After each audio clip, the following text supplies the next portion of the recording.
Hi hello నమస్తే అందరికీ. నా పేరు నరేష్. మన క్రికెట్ రివ్యూ ఛానల్కి స్వాగతం. మరి సూపర్ సండే అనొచ్చు ఈరోజు. ఫుల్ పైసా హౌసులు, వాన్కేర్లు, సిక్స్ల వర్షం, ఫుల్ ఎంటర్టైన్మెంట్ క్రౌడ్కి. మరి అభిషేక్ శర్మ అరాచకం చెప్పాలంటే, సిక్సర్ల అభిషేకం తమ్నేల్లో పెట్టినాను. అదేవిధంగా 135 స్కోర్ ఏంది, 54 బాల్స్లో 37 బాల్స్లో 100 రికార్డు. అంతకుముందు రోహిత్ శర్మ 35 బాల్స్లో చేసిండు, అభిషేక్ శర్మ 37 బాల్స్లో 100, 54 బాల్స్లో 135.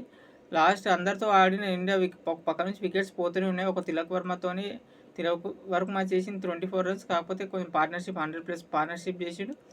అయితే first Sanju Samson England toss గెలిచి ఫీల్డింగ్ తీసుకుంది ముంబైలో. మళ్ళీ టాస్ గెలిచి ఫీల్డింగ్ తీసుకోవడం కరెక్ట్, ఎందుకంటే గ్రౌండ్ చిన్నగా ఉంటుంది, బ్యాటింగ్ పిచ్ మంచిగా చేజింగ్ ఈజీగా ఉంటుందని తీసుకుంటారు. ఎవరు గెలిచినా టాస్ గెలిస్తే ఈజీగానే ఆ 247 స్కోర్ టార్గెట్ చేయొచ్చు కూడా. అయితే ఏం జరిగింది, బ్యాటింగ్ మనకిస్తే సంజు శాంసన్ ఫస్ట్ బాల్తో సిక్సర్ స్టార్ట్ చేసిండు. సిక్సర్ ఫస్ట్ 2 సిక్సర్లు 4 కొట్టి సేమ్ సిరీస్ మొత్తం ఒకటే షాట్లో అవుట్ అయిపోయింది సంజు శాంసన్. మరి తిలక్ వర్మతో కలిసి అభిషేక్ శర్మ ఇక జోఫ్రా ఆర్చర్ ఆ ఫాస్ట్ బాలింగ్కి ఈ సిరీస్ మొత్తం పిచ్చి కొట్టిండు. ఆర్చర్ని అయితే అభిషేక్ శర్మ, మార్కుడ్ని, ఆదిల్ రషీద్ని ఈ సిరీస్లో మొత్తం పిచ్చి కొట్టుడే వాళ్ళని అయితే. తిలక్ వర్మతో కలిసి మంచిగా 100+ రన్స్ పార్ట్నర్షిప్ చేస్తే 24 రన్స్ తిలక్ వర్మయ్య.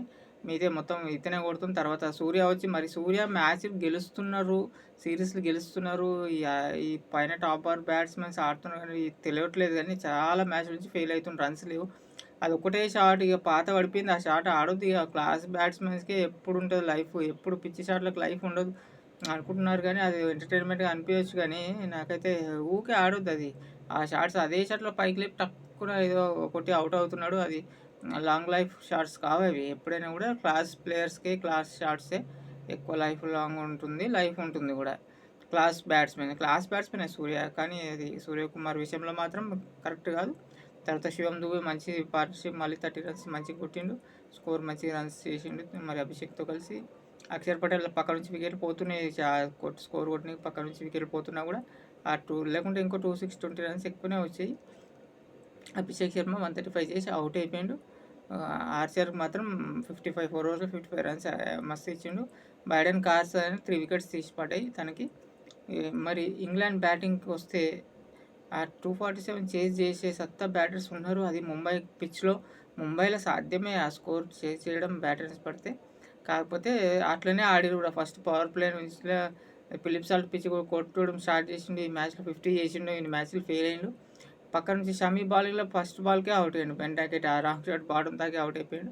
బట్లర్ వచ్చిండు, 6 ఓవర్స్కి ఆల్మోస్ట్ 60 రన్స్ ఉంది, 100తో ఆడుతుండు. ఫిలిప్ సాల్ట్ ఒకడైతే కొడుతుండు, హాఫ్ సెంచరీ అయితే చేసిండు. కానీ బట్లర్ రాక వరుణ్ చక్రవర్తి రాగానే బట్లర్ అవుట్ అయ్యాడు, లేపలేకపోయాడు. మిస్ టైం అవుట్ అయ్యాను. ఇక తర్వాత నుంచి లైన్ కట్టినారు.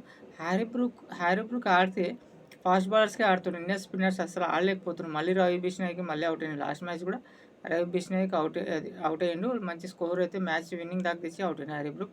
స్పిన్నర్ వస్తే అవుట్ అయిపోయినాడు లివింగ్ స్టోన్. అభిషేక్ శర్మ మళ్ళీ 2 వికెట్స్ పడ్డాయి. అభిషేక్ శర్మ ఆల్రౌండ్ ప్రదర్శన 135 ప్లస్ 2 వికెట్లు పడ్డాయి అభిషేక్ శర్మకి. శివం దుబేకి 2, మహమ్మద్ షమికి 3. ఇక వాళ్ళు లైన్ కట్టి ఒక్కటే డబుల్ డిజిట్ స్కోర్, ఒక్కటి ఫిలిప్ సాల్ట్ ఒకటి 55. మిగతా వాళ్ళంతా లైన్ కట్టి వచ్చి కొట్టడానికి పోయి అవుట్ అయ్యారు. కొట్టడానికి పోయి క్యాచింగ్ ప్రాక్టీస్ ఇచ్చి అవుట్ అయినట్టు అనిపించింది. మ్యాచ్ సిరీస్ మాత్రం 4-1 సిరీస్ గెలిచారు ఇంగ్లాండ్. నెక్స్ట్ వన్డే సిరీస్ ఉంది. వన్డేస్ కూడా ఇదే విధంగా క్లీన్ స్వీప్ ఉంటుంది. మరి ఇంగ్లాండ్ ఎంత కంబ్యాక్ చేసినా కష్టమే.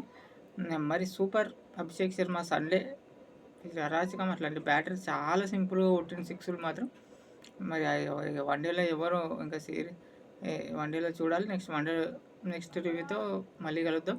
నెక్స్ట్ వీడియోస్ మళ్ళీ కలుద్దాం. ప్లీజ్ సబ్స్క్రైబ్ చేసుకోండి, లైక్ అండ్ కామెంట్ చేయండి. Thank you.